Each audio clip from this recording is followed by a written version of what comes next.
Final race of the day then here in the Porsche Club Championship, of course here at Silverstone National, and once again it was an excellent race earlier on in the day. A great drive from Jake McAleer, who had a terrible start to the race, to be perfectly honest, being a bit brutal about it, but fair enough. He was able to show his speed and was able to come through and take victory after 25 laps of racing. And in fact, the top 6 in the championship category actually finished in the same order they started in, with Jake McAleer ahead of Mike McAleer, Simon Clark and Chris Dyer, the top 4. Will that happen again? We'll have to wait and see. I'm Lewis McGlade. I'll take you through the final race of the day, and here's the final starting grid then. It is Jake McAleer ahead of Mark McAleer, as it was in the previous race. This pole time though separated by just a tenth of a second, with Simon Clark a further tenth back. Jim Bryan will be starting from 4th position, with Chris Dyer and Peter Morris behind that, of course, on the 3rd row of the grid.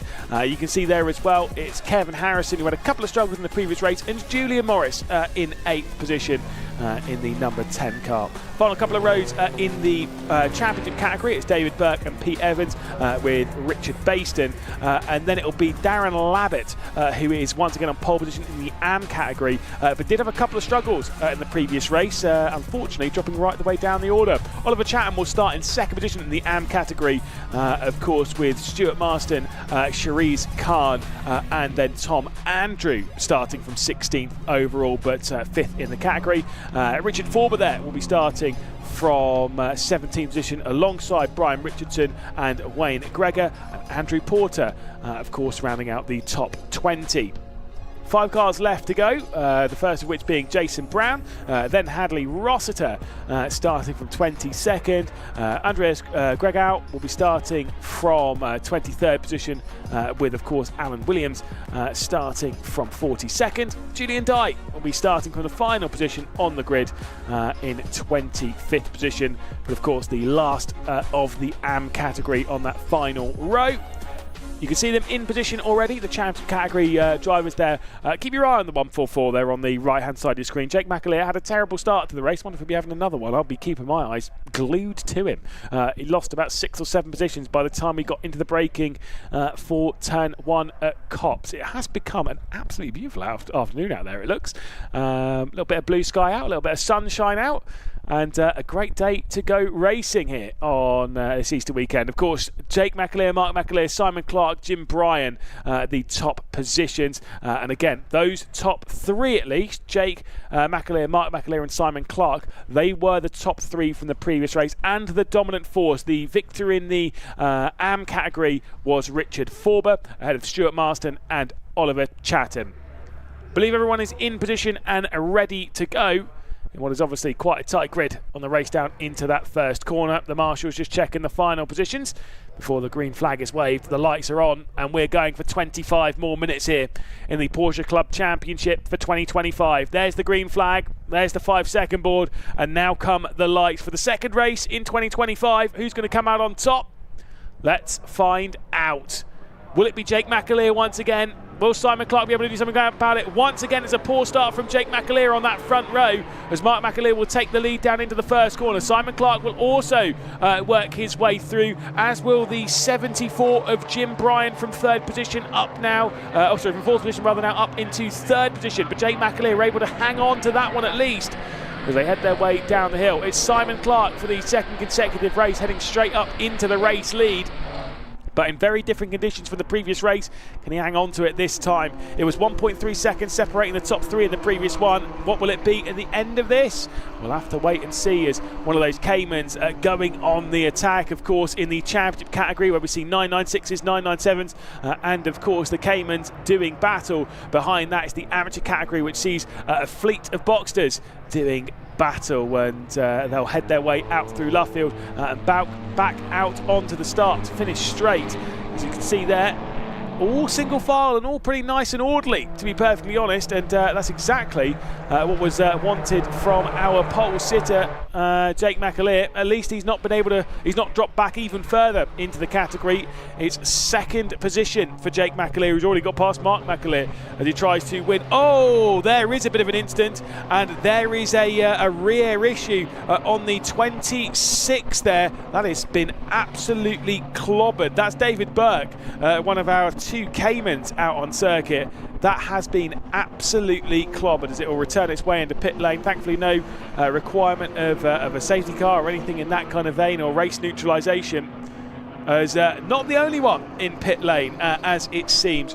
Also in pit lane was Evans, along with Burke. So not great for 2 of the runners in the championship category. It was the 22 of Pete Evans and, of course, Burke. I think that's actually... Oh, no, it's not. I was going to say, I thought it might have been our 2 Caymans, but it's not.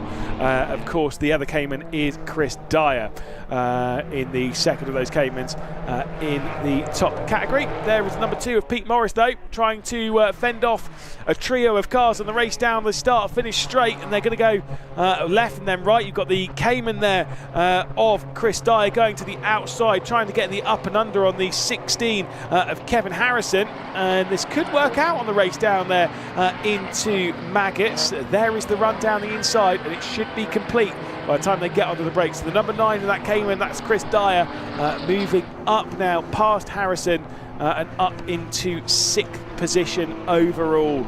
Of course, 6th position in the championship category. Fastest laps just come in from Clark. Our race leader, rather, Simon Clark, running strongly at the front of the field. A 101.9 on the previous lap, plays a 102.9, exactly 1 second faster than the rest of the field, pulling out a 2-second margin in the opening couple of laps of this race. So looking good for Clark, but it did do that in the previous race as well, before he was caught and hounded by both the McAleers. It's Mark McAleer ahead of Jake McAleer, although that one might switch by how close they were running down into T1. There we go. Jake in the 144, Mark in the 14. And once again, it was really close there going down into T1. But the 2 of these seeming to struggle. Maybe they're playing the long game. 25 minutes is still quite a long time out there on the racetrack. And Simon Clark did have a couple of issues in the previous race. Also, they do have to navigate the AM category. All of those boxes in the AM category, they're going to have to navigate probably a couple of times in this race, and that can cause its fair share of problems. But that's kind of what this whole challenge is about. It is about navigating. It is about having multi-class racing, and that's where you get a fair amount of excitement. I love a multi-class race myself, as Clark is running away. It takes a very different skill and discipline to be able to navigate a multi-class battle. I've got to say, the last 2 laps from Clark, a 101.998, a 102.001, just 0.003 of a second apart. Now we've had a 101.774, 4/10 faster than Mark McAleer behind. Clark is in control in the opening 4 minutes and 30 seconds of the second race of the season. Looking back though into the amateur category, it is Shiraz Khan at the moment who currently leads in that number 15 car, just ahead of the 78 there of Richard Forber, who of course was victorious in the race earlier on in the day. Looking to take another one if he possibly can. Of course, this is the first race, or the first weekend of the championship, so this is just the second race of the season for these drivers. Forber with the victory, obviously the championship leader, obviously trying to keep the streak alive, keep that championship lead alive as he battles with Shiraz Khan. Can't quite find a move to the inside on the white Boxster at the top of the AM category at the moment on the race down into the first corner, or into Brooklands rather, and then into Luffield before we get down into the first corner where there could be an overtaking opportunity rather for the 78. We've seen quite a few moves down into Cops. You've got the 69 of Chatham as well behind, and could Oliver Chatham take back-to-back podiums, which would be obviously pretty handy, but maybe throw themselves into the mix for a victory as well. The 78 is currently sat there in second position in category, not quite close enough heading down into turn 1, not really close enough heading down here as well. And this is kind of one of those ones you need to be right on the rear end leaving the corner, right behind them as you depart and head down into the next corner. You need to be setting up your overtakes 2-3 corners in advance, sometimes even around here genuinely a lap in advance. Isn't that too, but like you're getting closer and closer and you're trying to get them offline for a lap or so, and as soon as you do, that's when you can pounce and go for the move. There we go, filling the mirrors more so just to try and get Shiraz Khan offline. Would go the number 78 of Richard Forber. But Shiraz Khan out a little bit wide here at Luffield though. Not quite an overlap though, but won't head back to the apex regardless, won't try and chop over the nose of the 78, and so it's still Shiraz Khan leading with a slightly better exit there onto the start-finish straight. It's Khan from Forber, and then of course Chatham behind. The 56 sits behind that of Jason Brown, and then the number 77 of Tom Andrew, the top 5 in the AM category.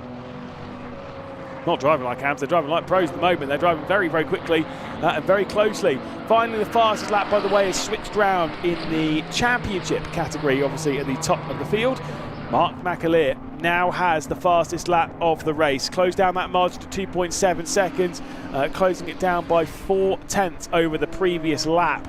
So it got up to 3 seconds, and now it seems like the McAleers might both be thinking, okay, now's the time to try and work on it and try and close that one down as they come across the line to complete the 7th lap of proceedings. There was a response from Simon Clark, but it wasn't enough. It was a 101.7 from Clark. It was a 101.4 from Jake McAleer, who's obviously now in 2nd position. I thought it was Mark McAleer for a second, but no, the 144 is Jake McAleer. I'll correct myself. Jake McAleer then in 2nd position, Mark McAleer in 3rd, and Jake McAleer has been the pace setter all weekend thus far in that championship category, is closing in on the race lead. There's nothing really happening, they're just driving around at the moment. That's why we're focusing here in the AM category, where everything's happening, where it's remaining close, where it's remaining tight, ready for drama. And once again, Forber not able to get through. Goes out wider. This is what I mean, trying to set up the move. Goes out wider here, going out onto the Wellington Straight to try and close back in by the time they get down to Brooklands. It was a little bit too far back, but do that a few more times and maybe one time you get a little bit lucky.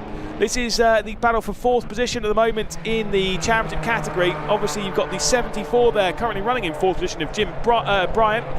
Then you've got the number 2 of Peter Morris, and of course the number 9 there of Chris Dyer in that Cayman.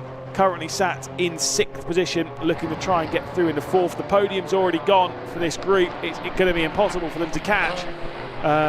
They've already checked out, and I'm sure Dyer is probably not really aware. Like you're kind of just driving around, and what I was going to say is I don't think he really cares. But it's the top Cayman in the race. That's mostly because the other Cayman of David Burke is obviously in the pit lane and is out of the race, along with the number 22 of Pete Evans. The two of those being the only retirement thus far, and the only two that aren't on that timing tower on the left-hand side. The pair of those retiring after what was a suspected incident at this part of the racetrack here, going through Luffield. About to come across the line to complete the 9th lap of the race. We're about 10 minutes down in this race, still 15 more left to go, still so much time left as the laps are still ebbing and flowing at the front of the field overall, but Jake McAleer is closing up to your race leader. Simon Clark starts out these races really, really strong, but then Jake McAleer has been closing in bit by bit and is potentially going to be knocking at the door in the near future for back-to-back victories to open out 2025. We'll have to wait and see if that one's possible, and you'd be hard-pressed to bet against Jake McAleer from taking the clean sweep. In the AM category, by the way, at the front, still a couple of tenths separating Shiraz Khan and Forber at the moment, as they currently sit 1st and 2nd in the category.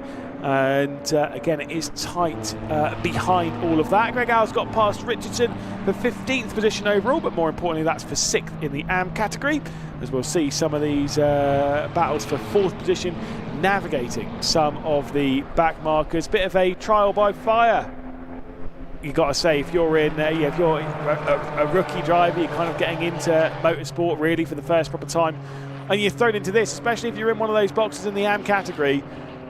Yeah, it can be terrifying sometimes, because there's always the thing with multi-class racing. It's up to the car lapping you. It's their call as to how and when that happens, but it's their responsibility to do it safely. You're always told, if you're in the lower categories, you're always told to basically stick on your line. My goodness, that's out wide. That is definitely not sticking to your line there. Dyer, he's run out very wide, heading out onto the Wellington Straight. Speaking of out very wide, you've got a car off, And the car dropping down the order, that was one of the AM category drivers having a bit of a moment. That was clearly a mechanical of some description, as here's the battle for the race lead. This is the race lead in the AM category, and that one has been switched. So Forber's worked his way through. Shiraz Khan dropped down now into second position in the category, as we're seeing the battle unfold. I wonder if there's been a little bit more to it than that as well. Shiraz Khan trying to defend down the inside. They've got a car going a lap down as well, just to make things extra super duper complicated as they head their way back round. It is the 55, I think, of Marston there who's actually come through. I don't have Marston on my timing, actually.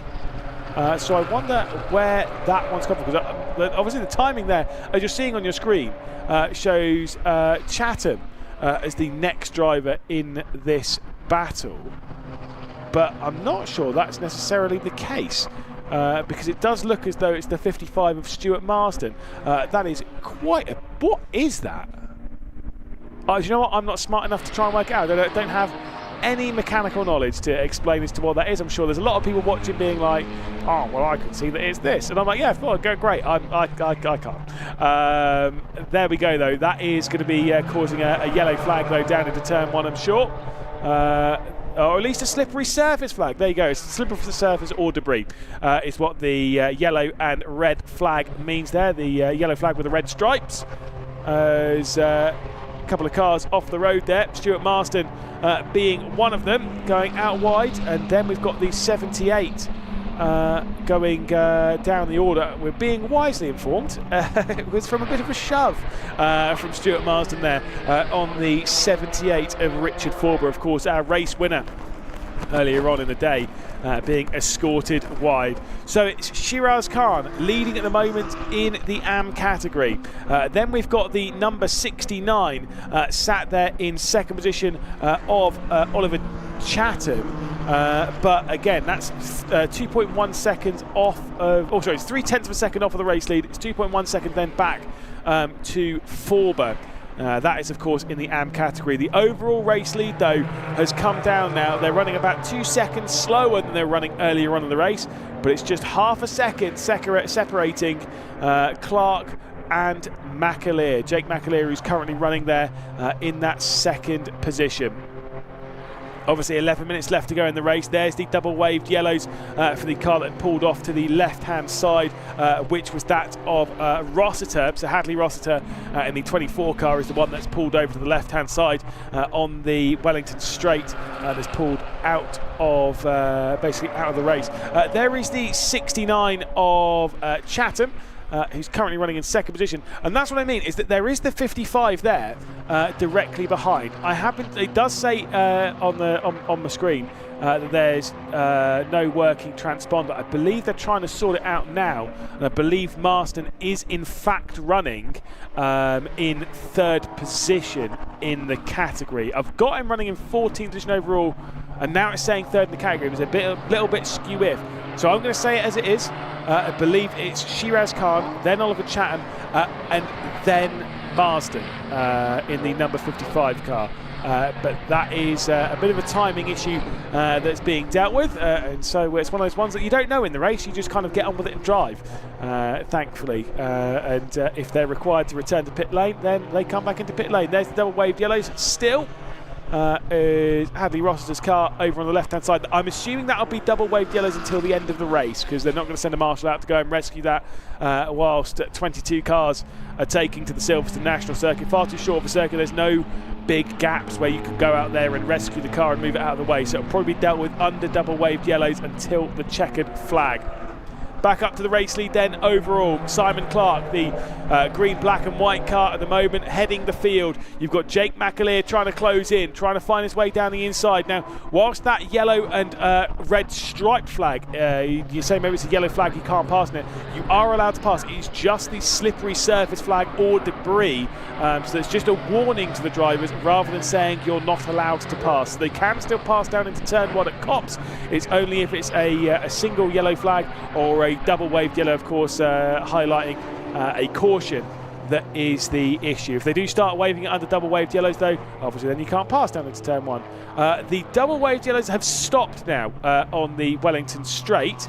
I think that's because there's no marshals and no driver in danger out there. It's just Hadley Rossiter's car there, so they're happy for that one to go back into full racing mode. So if you were curious, obviously now they can race down into Brooklands, which they could have done anyway, but it's more very hard to get a run out of Maggots and then down into Brooklands if it's under double waved yellow in the middle of the straight. And I think a marshal might have rescued that piece, by the way, because there's no oh no, it's still there, but there was no debris or slippery surface flag. I think that's because all the drivers have been made aware of the danger of that debris now. Although to be fair, if it's gone back in, I would always assume that debris's been picked up, so I wouldn't worry about it if I was a driver. But again, marshals know what they're doing, so I am not going to judge their generosity with their time, obviously being volunteers and stepping in to allow all these drivers to go racing in the best way they possibly can. Here comes some of that great racing as Jake McAleer will get back to the outside. Going to try and send it in there at Brooklands. That one's not going to work as Simon Clark's able to hang on to number 23. But it kind of makes you wonder, based on the last race, based on the pace that Simon Clark's got compared to Jake McAleer, it is a when and not if McAleer will get through. And to be fair, maybe Mark McAleer will be able to rejoin this fight and pass out some assistance to Jake McAleer. We'll have to wait and see. 7 minutes and 20 seconds left to go. Inside look coming down here at Copse as the fastest lap has actually just been set on the previous lap by Jake McAleer himself, a 101.352. Taking the fastest lap away from Simon Clark. Now comes a look to the inside. Didn't fancy that one, a bit too tight of an angle to try and send it down into Maggots, and we'll have to settle for second position here in the championship category. I think Brian might have had a bit of a problem as well, the number 74 car dropping down into 6th position. Unfortunately for the number 74 of Jim Bryant, it is what it is. Another big look there coming in from Jake McAleer. Obviously they came across the line 2/10 apart. Mark McAleer does not have the pace of these two. On the previous lap was over a second and a half slower, or was around a second and a half slower than Jake McAleer, which meant that he was over a second slower than Simon Clark, your race leader. So the driver currently sitting in 3rd position doesn't seem to have the ability or speed in that car at the moment to close back into the top 2 and go fighting for victory in the opening round here at Silverstone. And once again, it is tight between these two. You know that Simon Clark likes to take this tighter defensive line here, coming down the hill into Maggots. There was a bit of a look to the left-hand side to try and commit to the outside, I think more so to force Clark's hand at the moment. Alas, that one isn't going to work, and they'll start re-navigating some of this traffic. They've already been through them once. They've got to go through them again for the last time for them to go through them this afternoon. There goes to the outside, Jake McAleer, going to try and send it around the outside of Brooklands. He might have the inside for Luffield if he's bold enough and brave enough, but not got the grip out there at the moment, so still having to settle for second position, and probably frustration brewing rather in the 144 car, as Jake McAleer might be struggling to find a way past Simon Clark, and each lap that goes by, each difficulty of that, the difficulty of that move increases, the frustration increases, the desperation increases as we have just 5 laps left to go. Estimated race length time was going to be another 6 laps. As here we go, best opportunity then for Jake McAleer. Poor exit from turn 1 at Copse for Simon Clark. And it's taken him the best part of the last 15 minutes to try and get through on Simon Clark. But Jake McAleer finally through, looking to sweep the weekend here at Silverstone National. Not done yet though, because Simon Clark's closing his way back in. They've got more lap traffic to deal with up ahead, which could also give Simon Clark an opportunity as he looks to the inside. That one's not going to work for Clark, so he has to settle in 2nd position. And it will be Jake McAleer in the 144 car at the front of the field. 5 laps left to go once they get round to the line.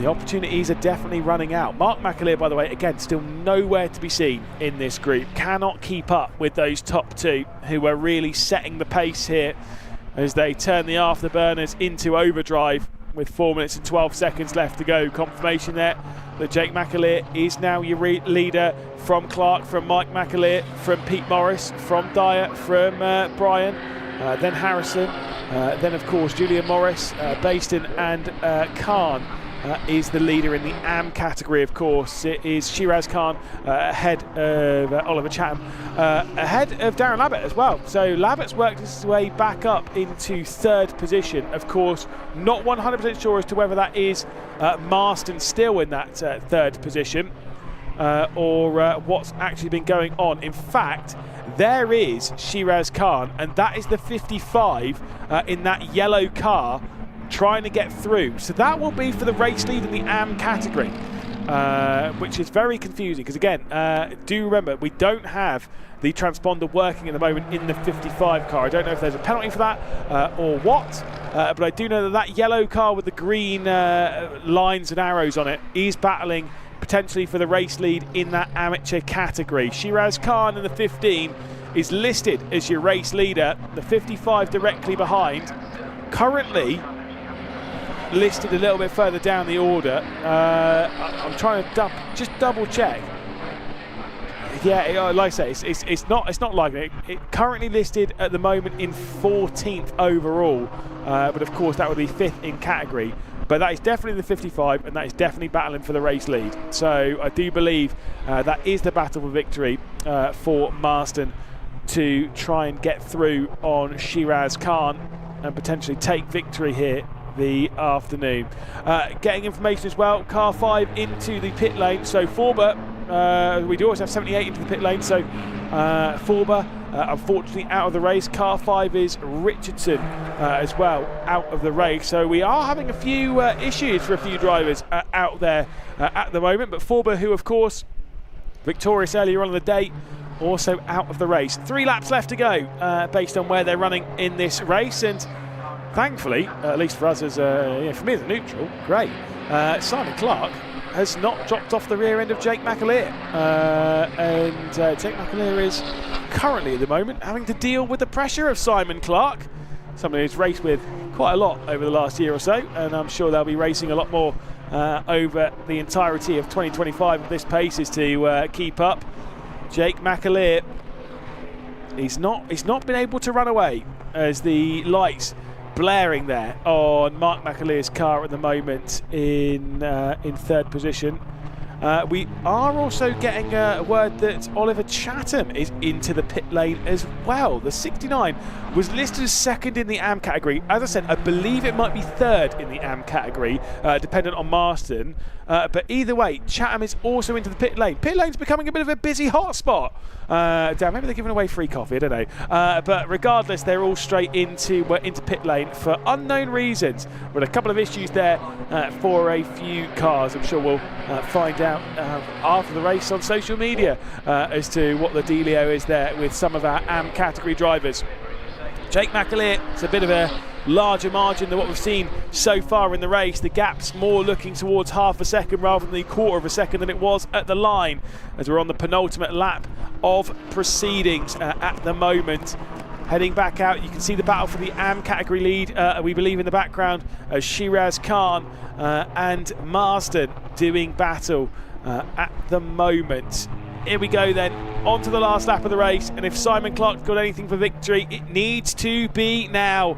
If not, Jake McAleer is going to be clearing the weekend and taking both victories here at Silverstone National after starting from both pole positions as well. It would be a perfect drive over the weekend if you take a look at just the results, no pictures on the scorecard and all that. Of course, he had a poor start to both the races, which I'm sure has been a bit of a concern for the 144. Maybe it's intentional. Maybe he doesn't start the race that aggressively, not to burn out the rear tyres. I don't know. I'm not a driver.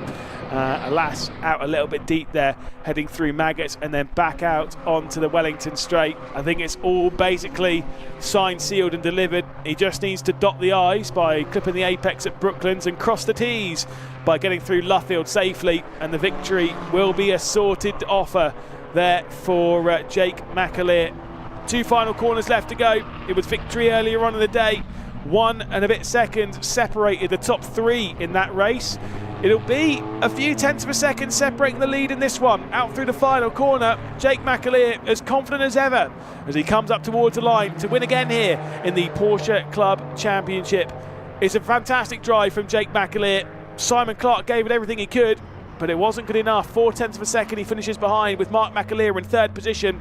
Pete Morris will cross the line in fourth. I'm very curious to who's going to cross the line as the lead AM. There is Shiraz Khan across the line to win in the AM category.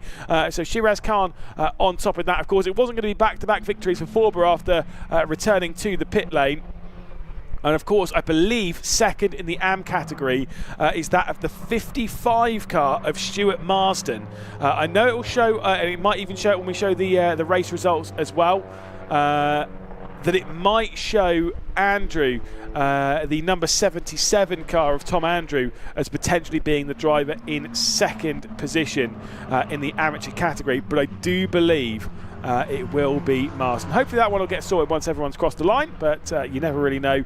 Again, transponder issues around the circuit can cause absolute havoc with timing graphics and everything, and that all needs to be done post-race. And sometimes, yes, the worst thing, it has to be done manually sometimes. That will be dealt with another time. We'll have to wait and see. Let's take a look, though, at our race results. Of course, in the championship category, it's Jake McAleer taking victory by 0.4 of a second. Simon Clark in second place with Mark McAleer. Then Pete Morris in fourth position. And, of course, the number 9 car of Chris Dyer, the only Cayman left in the race. Then it's, of course, the 74 of Brian, then Harrison, then Julian Morris and Baston, the championship category runners. Before we get to the AM category winner, of course, Shiraz Khan in 10th position overall, and the victor on the road, we believe. A great drive, and of course the fastest lap going the way of Jake McAleer, a 101.3. To be fair, Simon Clark's fastest lap time, by the way, also a 101.3, just 3.92, not a 3.52. Those in the positions behind, it's not been adjusted on my timesheet, so I think it is going to show the 77 of Tom Andrew in 11th position, which of course would be second in the AM category. But again, I do believe it is the 55 of Stuart Marsden. Then we'll get Brown in third position, of course, at the moment, at least on those timing graphics. The 56 car in 12th position overall. Then Gregor, then Georgiou in 14th position before we get Williams, then Dye, and then a spate of drivers that entered the pit lane. I think Dye came into the pit lane. Chatham certainly did. Dye did not come into the pit lane. Chatham did. Richardson did. Forber retired from the race, as well as Rossiter, the car that was left on the Wellington straight, before we get to Evans and Burke here at the rear end of the field, both retiring much earlier in the race. Confusing scenes, as you would see with the timing graphics there, but still a fantastic weekend of racing indeed. Jake McAleer taking victory in both of the races in the championship category, and of course Shiraz Khan coming out on top here in the second race, with Forber winning in the race earlier on. Of course, do remember we will be racing at Anglesey on the 10th of May, so in just under a month's time. That'll be for round 2 of the championship. After that, it'll be Brands Hatch, Alton Park, Silverstone, Donington and Snetterton to round out the season. So we'll see you in a few weeks' time at Anglesey. Until then, have a very warm goodbye.